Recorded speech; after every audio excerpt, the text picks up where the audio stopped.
अस्सलाम वालेकुम my dear students, welcome back. अभी हम बात करने जा रहे हैं हाइड्रोजन बॉन्डिंग के बारे में। तो इलेक्ट्रोस्टैटिक फोर्स ऑफ अट्रैक्शन होती है हाइड्रोजन बॉन्डिंग। हम नाइन्थ केमिस्ट्री में बड़े अच्छे तरीके से इसको स्टडी करके आए हैं। बहुत ही ईजी और इंटरेस्टिंग सा टॉपिक है। तो हाइड्रोजन बॉन्डिंग नाम से पता चल रहा है कि हाइड्रोजन जो है वो इन्वॉल्व होगा इस बॉन्डिंग के अंदर और उसी को हाइड्रोजन बॉन्डिंग कहा जाएगा। तो ये क्या होती है, इसको डिफाइन करें। सबसे पहले इलेक्ट्रोस्टैटिक फोर्स ऑफ अट्रैक्शन होती है between partial positive charge hydrogen atom of one molecule और electronegative atom of the other molecule. Electronegative कौन सा होगा? फ्लोरीन, ऑक्सीजन या फिर नाइट्रोजन। इलेक्ट्रोनेगेटिव मतलब वो एटम जो कि अपनी तरफ इलेक्ट्रॉन्स को ज़्यादा पुल कर सकता है। और हाइड्रोजन के पास ये कैपेसिटी एज़ कम्पेयर टू अगर वो किसी भी दूसरे इलेक्ट्रोनेगेटिव एटम के साथ अटैच है तो वो कम होती है। फॉर एग्जांपल अगर HCl है तो HCl में हाइड्रोजन तो है लेकिन जो Cl है वो ज़्यादा इलेक्ट्रोनेगेटिव होगा, वो इलेक्ट्रॉन को अपनी तरफ ज़्यादा ग्रैब कर सकता होगा, इसलिए उसके ऊपर पार्शियल नेगेटिव चार्ज आएगा और हाइड्रोजन के ऊपर पार्शियल पॉजिटिव चार्ज आएगा। मेरा थोड़ा सा गला ख़राब है, सो प्लीज़ अगर आवाज़ थोड़ी सी फटी फटी सी महसूस हो रही है तो उसके लिए इग्नोर कर दीजिएगा। ओके। तो उसके अलावा वो कहते हैं कि फ्लोरीन, ऑक्सीजन, नाइट्रोजन ये जो होता है इलेक्ट्रोनेगेटिव होते हैं ज़्यादा और यही हाइड्रोजन बॉन्डिंग की वजह बनते हैं।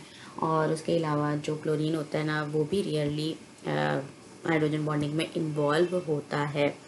उसके बाद अगर देखा जाए, अगर मैं एक्सप्लेन करना चाहूँ हाइड्रोजन बॉन्डिंग को, मैंने ये बात तो बता दी कि हाइड्रोजन बॉन्डिंग के दरमियान में होती है जनरेट। और उसके अलावा वाटर की अगर बात करें, वाटर में अगर हाइड्रोजन बॉन्डिंग को एक्सप्लेन किया जाए तो मैंने ये वाटर का स्ट्रक्चर जो है वो ड्रॉ किया है हाइड्रोजन बॉन्डिंग के ज़रिए से। जैसे कि मैं कह रही हूँ कि एक वाटर का मॉलिक्यूल होता है तो उसमें क्या होता है, एक हाइड्रोजन, दो हाइड्रोजन होती है और एक ऑक्सीजन होती है, ऐसा ही है। और ऑक्सीजन के ऊपर जो है वो दो लोन पेयर्स मौजूद होते हैं। और हमने अभी जो है वो हाइड्रोजन बॉन्डिंग के डेफिनेशन में ये बात पढ़ी है कि जो भी ऑक्सीजन, फ्लोरीन या नाइट्रोजन अगर तो इन्वॉल्व है हाइड्रोजन बॉन्डिंग में तो वो ज़्यादा इलेक्ट्रोनेगेटिव होते हैं। हमने ये बात पढ़ लिया कि ज़्यादा इलेक्ट्रोनेगेटिव होते हैं और क्लोरीन भी। और अगर ये आपके पास मौजूद होंगे हाइड्रोजन के साथ तो फिर क्या होगा कि वहाँ पे ज़्यादा इलेक्ट्रोनेगेटिविटी की वजह से हाइड्रोजन के ऊपर आएगा पार्शियल पॉजिटिव चार्ज। तो यहाँ पे वाटर के स्ट्रक्चर में अगर देखा जाए तो ऑक्सीजन मौजूद होती है और ऑक्सीजन के ऊपर दो लोन पेयर्स भी हैं, तो वो जो है वो ज़्यादा इलेक्ट्रोनेगेटिव होगी और हाइड्रोजन जो है वो पार्शियल पॉजिटिव होंगे।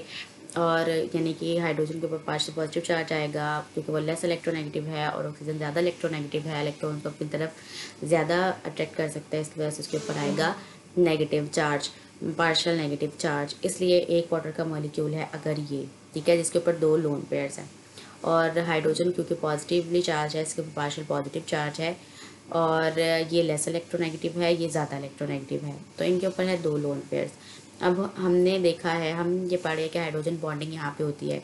इस तरह से कोई भी दूसरा वाटर का मॉलिक्यूल होगा तो अपने आप को वो इस तरह से अरेंज करेगा कि उसका जो हाइड्रोजन है ना, हाइड्रोजन एटम, वो इस ऑक्सीजन के पास जो है वो एक लोन पेयर है, उसकी मदद से वो जो है वो एक बॉन्ड जनरेट करेगा जो कि डॉटेड लाइन से हम शो करते हैं। और ये बॉन्ड जो है वो वीक होता है as compare to the covalent bond. और ये जो है हम इसको क्या कह देते हैं कि ये क्या है हमारे पास हाइड्रोजन बॉन्ड, ठीक है जी। और इसी तरह से दूसरा जो लोन पेयर है वो भी इसी तरह से दूसरा वाटर का मॉलिक्यूल आएगा और वो अपने हाइड्रोजन को इस तरह से अरेंज करेगा कि इसके साथ आके हाइड्रोजन बॉन्ड बना दे। तो ये हमारे पास जो है वो एक हाइड्रोजन बॉन्डिंग जनरेट होती है वाटर मॉलिक्यूल्स में भी, ठीक है जी। और मैंने आपको बता दिया कि किस तरह से। और उसके अलावा कहते हैं हाइड्रोजन बॉन्डिंग जो होती है ये डायपोल डायपोल इंटरेक्शन से थोड़ी सी ज़्यादा होती है स्ट्रॉन्ग, ठीक है जी। और लेकिन कोवलेंट बॉन्ड से वीक होती है। और उसके बाद वो क्या कहता है कि यहाँ पे ये जो बॉन्ड बना है ना, हाइड्रोजन बॉन्ड होता है ये वीक ही है, कोऑर्डिनेट कोवलेंट बॉन्ड भी इसको कहा जा सकता है। और पेयर ऑफ इलेक्ट्रॉन्स को इस्तेमाल करते हुए जो इसने बनाया है, ठीक है जी।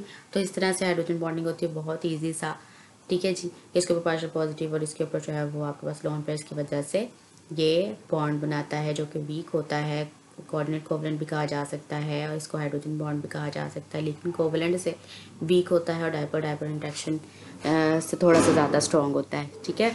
और इसी तरह से अगर हाइड्रोजन फ्लोराइड की बात करें, हाइड्रोजन फ्लोराइड हमें पता है कि हाइड्रोफ्लोरिक एसिड, इसमें जो हाइड्रोजन बॉन्डिंग होती है जिसमें भी हाइड्रोजन होगा वहाँ पे हाइड्रोजन बॉन्डिंग आ जाएगी, लेकिन दूसरा शर्त ये है कि दूसरा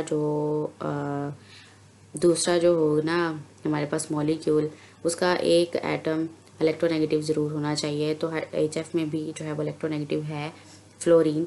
तो यहाँ पे जिग जैग मैनर में होती है, जैसे कि मैं फ्लोरीन यहाँ पे अटैच करूँ, यहाँ पे हाइड्रोजन, फिर मैं यहाँ पे फ्लोरीन, और फिर मैं हाइड्रोजन, और फिर यहाँ से मैं फ्लोरीन। ठीक है, इस तरह से जिग जैग मैनर से जो है ना इसकी हाइड्रोजन बॉन्डिंग जनरेट होती है इस मॉलिक्यूल के अंदर। सही हो गया। डॉटेड लाइन जो है ये हाइड्रोजन बॉन्डिंग को शो कर रही है, और जो दूसरी है वो आपका स्ट्रॉन्ग बॉन्ड जो है, जो कि कोवलेंट बॉन्ड है, वो है। ठीक है जी।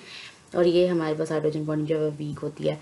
लेकिन बात याद रखने वाली है कि हाइड्रोजन फ्लोराइड में भी हाइड्रोजन बॉन्डिंग होती है, और जिग जैग मैनर में होती है, ऐसे ऐसे ऐसे ऐसे। ठीक है जी। हाइड्रोजन फिर फ्लोरीन फिर हाइड्रोजन फिर फ्लोरीन फिर हाइड्रोजन फिर फ्लोरीन फिर, इस तरह से। ठीक है जी। उसके बाद फिर क्लोरोफॉर्म और एसीटोन में देखा जाए तो उसमें भी हाइड्रोजन बॉन्डिंग होती है, क्योंकि उसमें इलेक्ट्रोनेगेटिव भी है और साथ में हाइड्रोजन भी है एटम।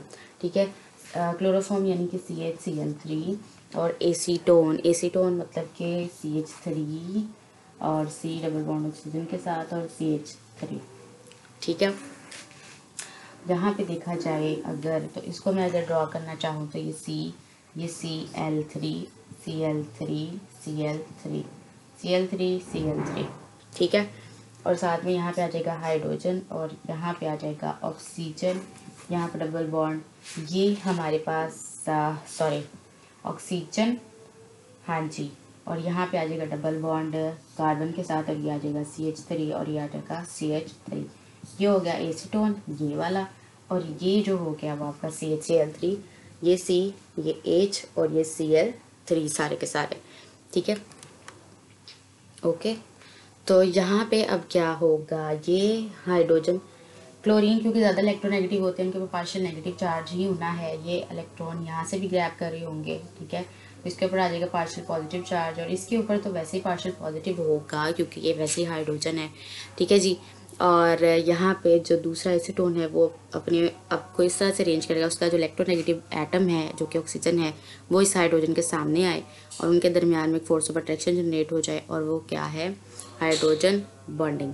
आई होप आपको जो है ये टॉपिक क्लियर हो गया है। ठीक है जी। उसके बाद अगर अमोनिया की एग्जांपल एक और देखूँ मैं, अमोनिया को अगर मैं एक्सप्लेन करना चाहूँ तो आपको पता है अमोनिया NH3 होता है। ठीक है। अमोनिया के ऊपर क्या होता है जी, पार्शियल नेगेटिव चार्ज, क्योंकि आपको पता है कि अमोनिया के ऊपर लोन पेयर भी होता है, तो पार्शियल नेगेटिव चार्ज और ये 3 हाइड्रोजन पार्शियल पॉजिटिव चार्ज। तो अपने आप को किस तरह से अरेंज करेंगे कि दूसरे के नाइट्रोजन वाले के पास ये सामने आए। ठीक है। जिसके ऊपर पार्शियल नेगेटिव है और ये पार्शियल पॉजिटिव है, और इसी तरह से ये जो है हाइड्रोजन बॉन्डिंग अमोनिया में भी पाई जाती है। अमोनिया नाइट्रोजन के ऊपर पार्शियल नेगेटिव है और हाइड्रोजन के ऊपर पार्शियल पॉजिटिव। इसका पार्शियल पॉजिटिव हाइड्रोजन जब अपने आप को इस तरह अरेंज करे, दूसरा जो एटम मॉलिक्यूल आएगा ना अमोनिया का, उसका नाइट्रोजन इसके हाइड्रोजन के सामने आए, और इस तरह से इसके ऊपर पार्शियल नेगेटिव और पार्शियल पॉजिटिव के दरमियान में एक डॉटेड सी फोर्स ऑफ अट्रैक्शन जनरेट होती है, जो कि हाइड्रोजन बॉन्डिंग है। आई होप कि आपको ये टॉपिक जो है वो क्लियर हो गया है। ओके। और बहुत ईजी सा है, और जस्ट एग्जांपल्स, और आपने इसको एक दफ़ा से जो है वो कॉन्सेप्ट पे स्टडी करनी, और आपको ये क्लियर हो जाएगा। और ये हमने एक और फोर्स ऑफ अट्रैक्शन स्टडी कर ली, हाइड्रोजन बॉन्डिंग, जो कि हाइड्रोजन एटम होना उसमें मस्ट है, और एक इलेक्ट्रोनेगेटिव एटम का होना दूसरे एटम में मस्ट है, जिसके भी दरमियान में ये हाइड्रोजन बॉन्डिंग होगी। एक के अंदर हाइड्रोजन एटम का होना मस्ट है और दूसरे के अंदर इलेक्ट्रोनेगेटिव एटम का होना मस्ट है। ओके जी, मॉलिक्यूल में। So thank you.